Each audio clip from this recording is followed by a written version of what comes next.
takes place 2014. 2014. I believe I was in 8th grade, something like that. And my grandfather had a canoe, and it was motorized. First warning, do not ever put a motor on a canoe. Just don't. It's bad. But he had a motorized canoe, and one day, I believe this was June, we took this canoe out onto the Rock River in Beloit, and our second warning was the water was very, very choppy, and it was very windy, and that should have been the indication not to do this already, right? But it was my grandpa, my dad, me, and my best friend at the time. Her name is Lindsay. And so we went out on this canoe in the Rock River, and it took us half an hour of my dad very poorly backing the canoe into the water. And eventually we got out there, and it took all of 1 minute to start taking on water. So the water's very choppy. We're cruising, and water is just spilling into the canoe. And we are zooming down this river, but we are slowly but surely. I mean, there was a puddle, and I was in jeans, which, when you're in 8th grade, at least I was very self-conscious, and I didn't want people to know I had skin. So it was very much like I was in jeans, it was hot out, I was taking on water, my jeans were wet, I was in a t-shirt.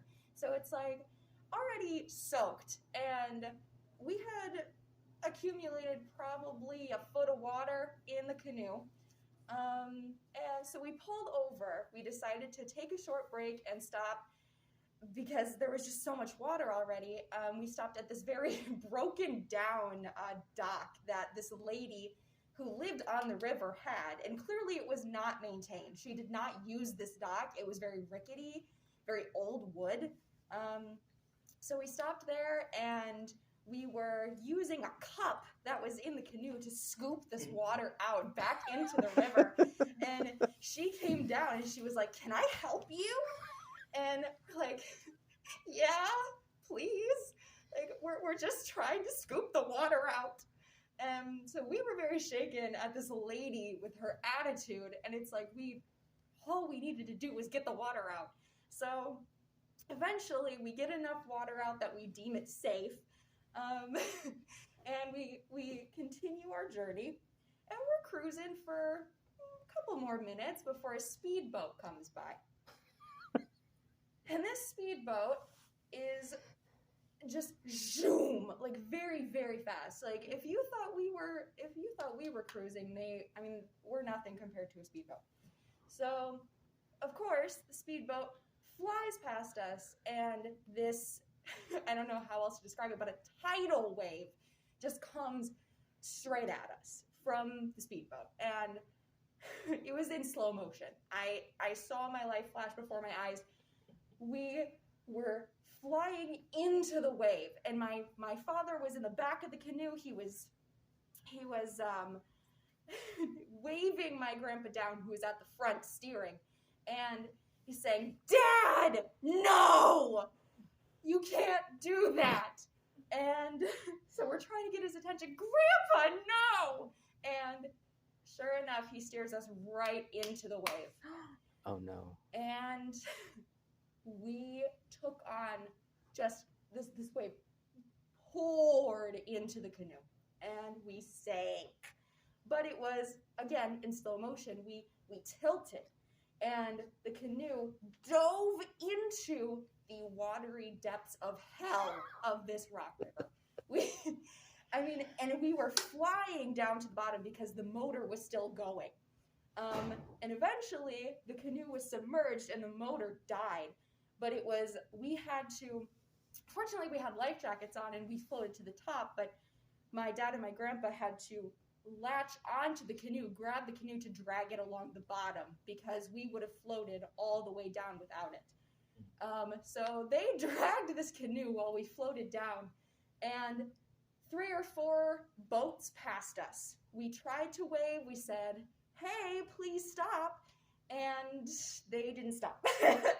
I don't know if they thought we were swimming or if we were just there to have a jolly good time or what it was. But clearly we were in distress and those people ignored us. So I hope one day their boat crashes.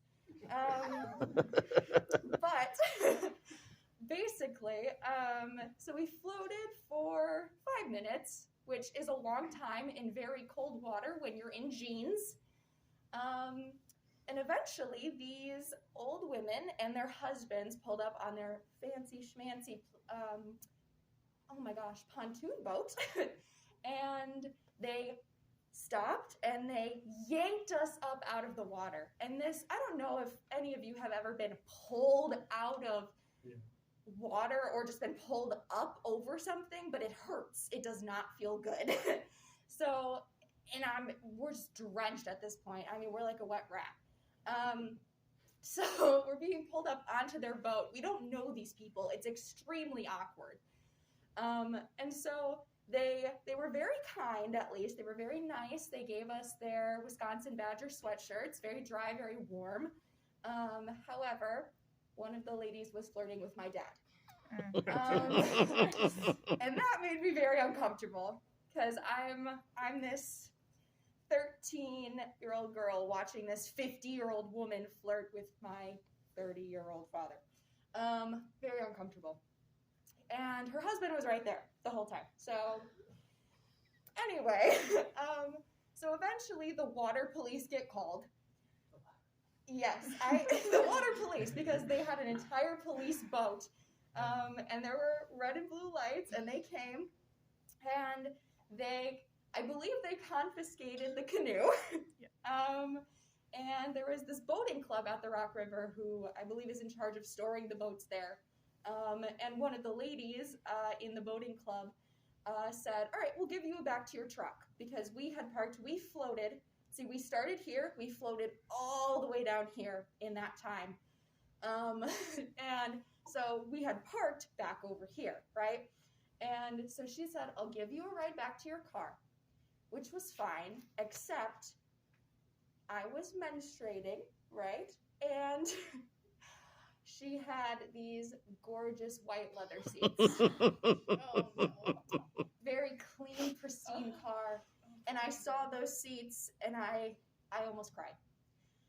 You don't know pain until you are put in that position. It's like it's either in that moment, it was life or death, because I had 2 choices to make. I could sit down and take it, or I could explain to this group of elderly women that I was going to ruin her seat. So I sat down. Looking back, would I have made the same choice? Probably not. But I sat down. And the car was very warm, and I was panicking. I was thinking, oh my God, her seat is going to have a big red blotch on it. It's going to be all my fault. And I was thinking, my dad's going to have to pay for her to get it cleaned up. Oh my God, we're going to have to replace the whole seat. And we get to our truck, and I get up, and I look at the seat, and it's pristine. There's no red blotch. And in that moment, I really thought, maybe God is real. And so we get in the truck, and we get home, and we're showering, and we're warm again. And, the next day, we look, and we realize we made it into the paper. The water police confiscated our canoe, and it made it into the paper. But that's the end of my story. Well done.